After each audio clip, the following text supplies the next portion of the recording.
Our past few lecture series have focused on the MDGs from a gender perspective.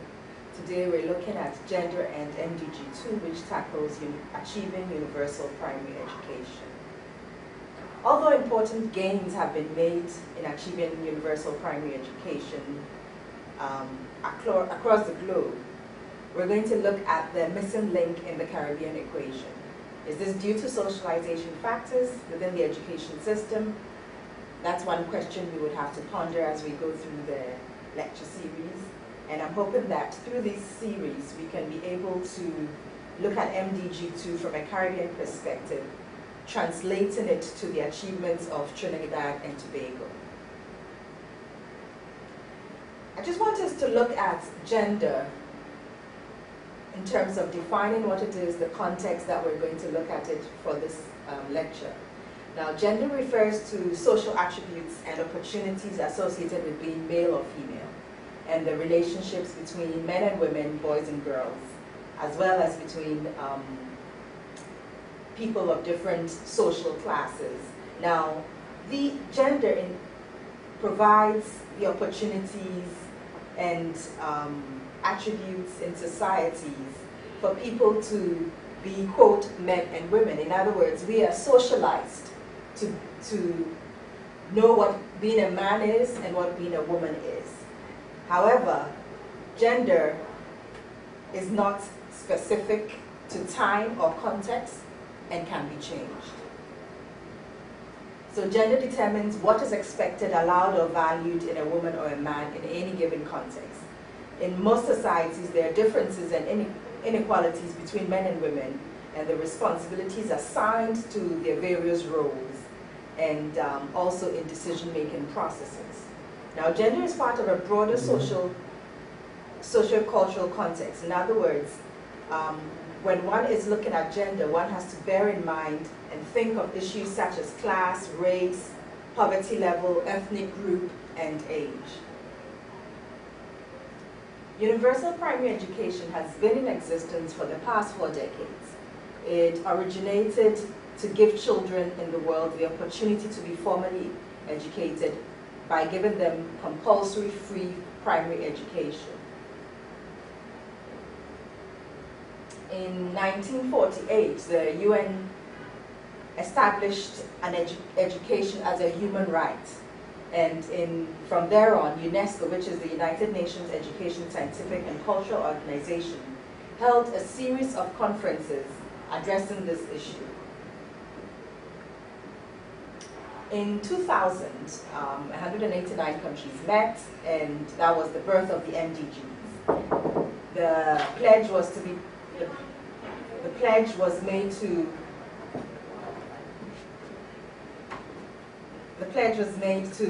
actually look at 8 goals that should be achieved by 2015. In addressing universal primary education, the targets for MDG 2 looks at children everywhere, boys and girls alike, will be able to complete a full course of primary schooling by 2015. The indicators that we're looking at here is that net enrollment ratio in primary education, the proportion of school pupils starting grade 1 who reach the last grade of primary school, and then 2.3 literacy rates of those who are between the ages of 15 and 24. That is for both boys and girls, women and men. Now in 2011, as we sit here to discuss, the last global MDG report indicated that 89% of children in developing countries and up to 83% are in primary school. The current pace, however, is not sufficient for us globally to meet this target by 2015. About 69 million school children are not in school. Half of them are in sub-Saharan Africa and Southern Asia.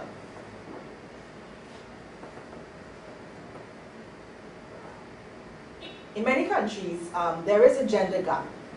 And this often starts at day 1 of their school career. The intake globally for grade 1 is skewed to favor boys, and 3/4 of the countries have not yet achieved gender parity. In other words, the level of enrollment for boys and girls at the start of primary age is not equal.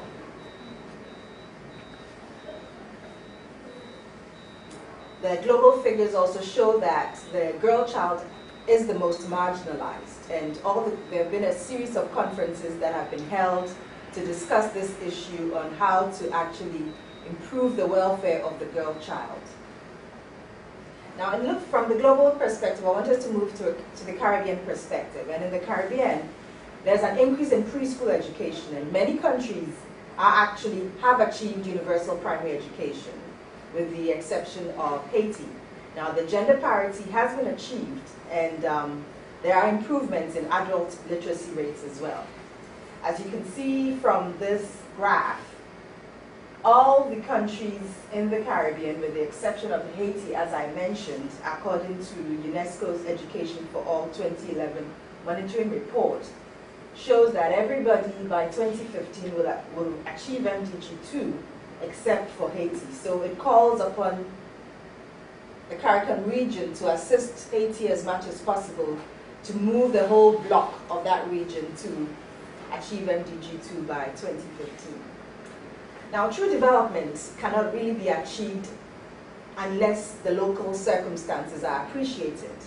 So let's look at what's happening in Trinidad and Tobago. But before then, UN Women and CARICOM got together to look at the MDG indicators and Caribbeanize it or localize it. So UN Women and CARICOM came together to look at the MDG indicators and targets from a gender perspective with a Caribbean context in mind. And so what I have in bold is what the CARICOM and UN Women agreed together that to make it Caribbean specific, they added. So for instance, the targets now reads for the Caribbean as ensure that by 2015, children everywhere, boys and girls alike, will be able to complete a full course of primary and secondary schooling education. Because we noticed that in the Caribbean, primary school was not an issue, so that there was a need to add secondary schooling as well. Now, net enrollment ratio in primary education by sex, percentage of girls starting secondary level, Form 1, who reach Form 5, and also by sex. Then looking at the illiteracy rates, not just literacy, but rather illiteracy rates of 15 to 24-year-olds. Also addressing functional literacy rates, those who pass the CXC subjects in the core subjects as English and math, and then the number of primary and secondary schools addressing gender stereotyping in their curriculum.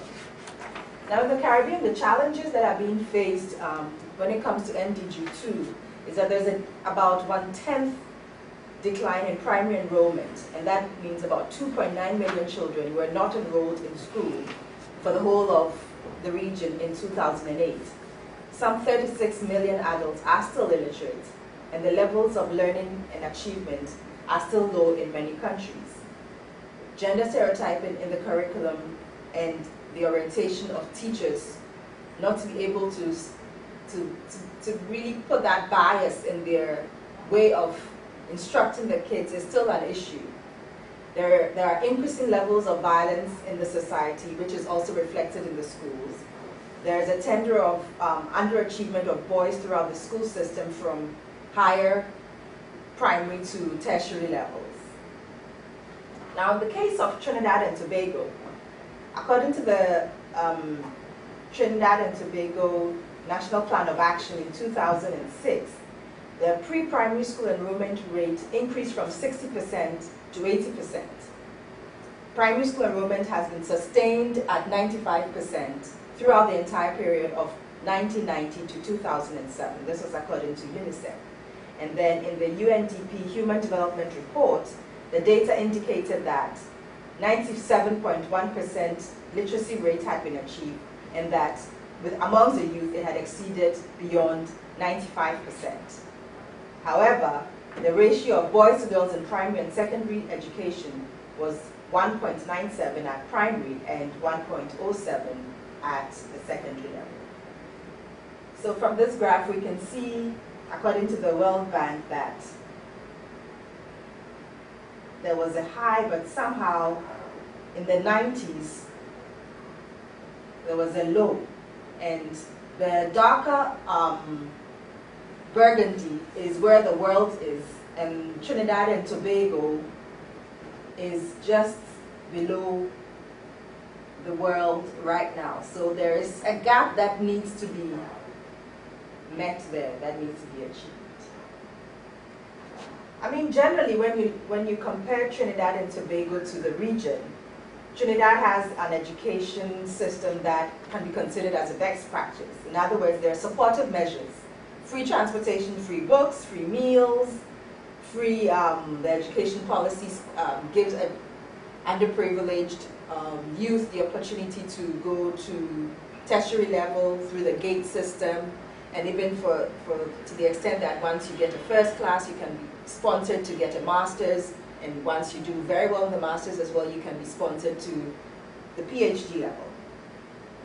Now, in 2012, the government's budget system aims to improve equity, quality, and relevance of the education system, and that is providing education for all at early childhood care and also in primary education. Now, that is the goal for the country in 2012, according to the budget statement. But I want us to look at the SEA results, which is the placement results after primary school. Now, we can see that when you look at the institutions that have 7 to 5 year secondary schooling, the number of institutions there were about 134, and the numbers placed in that school were 16,042. Now, out of that, majority were boys as compared to girls. In the vocational and several life centers, there were 342 placements, majority being boys at 228, then followed by girls. At the private secondary school, we can see that the number of boys there are 136, and then the number of, it jumps, the story changes when you go into the private and secondary schools, and more girls going into the private and secondary schools.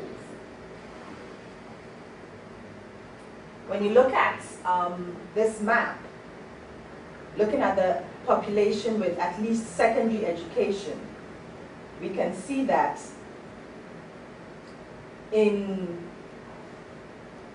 Tobago, more females have at least secondary education compared to the males.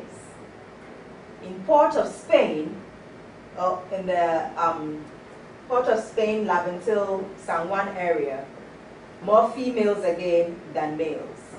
Generally, apart from San Fernando, where males have exceeded the females in the population with at least secondary education, everybody else seems to have the same level of secondary population, both males and female, with at least secondary education. Now, when you look at students who are registered in, this was just UB statistics at the undergraduate level, generally, there are more females in the tertiary education than males. However, there's great disparity when you look at the social sciences. The gap is so large, 598 males in the social sciences and 1,899 females in the social sciences. The next is medical sciences. However, and then humanities, more females as well. The gap is too large. In the past, engineering used to be the biggest gap, but that seems to be closing now with 937 engineering male students and 420. There is a gap, but according to the university, this area used to be the largest gap for the male and female. However, this seems to be closing. And also the enrollment rate, when you look at students who registered, you can see in education, 302 females registered for education while 86 males registered. And in the humanities, 268 females registered, while only 78 male registered. And then in the social sciences, 1,005 females registered, while only 509 males registered. So, what is this telling us? What's the story here? Definitely there is a high male achievement at the primary level. We've seen that. However, at the tertiary level, there is male underachievement. In other words, more females are entering the tertiary education compared to males. So one would think that if definitely there's a high level of high achievement of males at the primary level, and also there is a higher female achievement at the tertiary level, you would expect that the labor force somehow would reflect more females, or at least an equal participation of females and male. But the story here is different. The statistics in the labor force does not reflect this. According to the Survey of Living Conditions in 2005, Trinidad and Tobago had 67.8 in Trinidad, 67.8% of males in the labor force and 48.4% of females in the labor force. Tobago seems to be the closest. In other words, the difference there is not that much. 63.6% compared to 66.3%. Now, if you look at the age groups, now these are people who are actively working or looking for work. Now, you can see that the age group 15 to 24, there is a gap, but it's not that big as you compare it to, let's say, the age group 25 to 44, or the 46 to 64 age group, where you see that definitely something needs to be done about it. Either more research as to why this is so, or, just a study into what the issues are. And as you can see from this map as well, the labor force participation rate in 2010, with the pink being male and the blue being female, you'll see that nowhere except for Tobago do you see more females in the labor market. Everywhere there are more males in the labor market than females. This could be due to different reasons. It could be due to their, the reproductive roles of females, that maybe at some point they decide, okay, I want to focus more on having children or raising my children, so they don't enter the labor force. But the statistics and the reality really does not make sense. In other words, if you have more females, especially in the secondary and tertiary levels, you would expect that the labor force would be full of them, but that is not the story. Now, if Trinidad and Tobago really is on track to achieve MDG 2, which is looking at primary education, there are other things that we need to look at to address the fact that are we just meeting it with numbers, or are we also looking at quality? So when it comes to quality, the global competitiveness reports indicate that Trinidad scored 84 points, ranking out of 131 countries. And that was just for the education system generally. But then when you looked at quality of primary education, it's 58, ranking out of 131 countries. Now, this for me is something to be concerned about, because for a country that would have achieved MDG 2, one would work close together to make sure that quality is going along in the same tandem. Now, quality for me is the key to development. In other words, education is not just about children sitting in schools, having textbooks, having free meals. The quality of the education that they receive should be good as well, to give them the opportunity to compete globally with any child in the world. And education being a right for all should include quality. In other words, education being a right for all should not be that the rich schools or the private schools have better quality of teachers or better quality of materials or better quality of basically things to give the children a good education as compared to the poor. Now recently on the news, the C News indicated that parents of students attending the lower Kumato government primary school say that children are being forced to study under humane conditions. And now this is just in the news on Monday, the 12th of December 2011. Another news item from the C News as well indicated that the parents, one of the public relations officer of the Parent Teachers Association, Mr. Alan Hospitalis, is quoted to have said that feces were running all over the schoolyard, the lighting system is bad, the school is flooding, the children are running around in water, and they have itching problems. For a country that, according to the OECD committee that looks at development, graduated Trinidad, in other words, Trinidad and Tobago has, quote unquote, received development status. In other words, it has moved out of the context of countries that are given direct aid and is no longer a country that is supposed to be recipient of it. In other words, it is doing well, yet you have issues like this going on, which people would find out most in maybe sub-Saharan Africa or very deprived areas. Now, quality of education, as I said, requires us to transform our societies and empower all to participate in all spheres of the different spaces that we operate in. In other words, be it in the workplace, be it in schools, be it in social context, or be it in the private life as well. Now, quality of education will also make sure that the participation in decision-making areas is of a good quality and a good standard. Now, the ICLAC has put together a gender observatory in looking at decision-making. And when you look at the observatory, you can see that the purple being male and the yellow being female, the story still remains the same, which is not reflecting what we're seeing the statistics for education. There are definitely more males than females in decision making.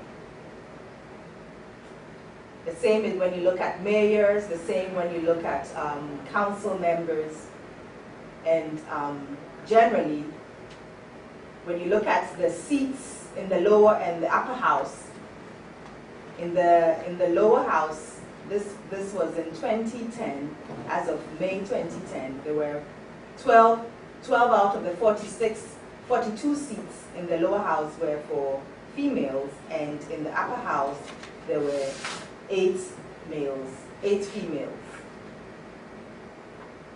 So,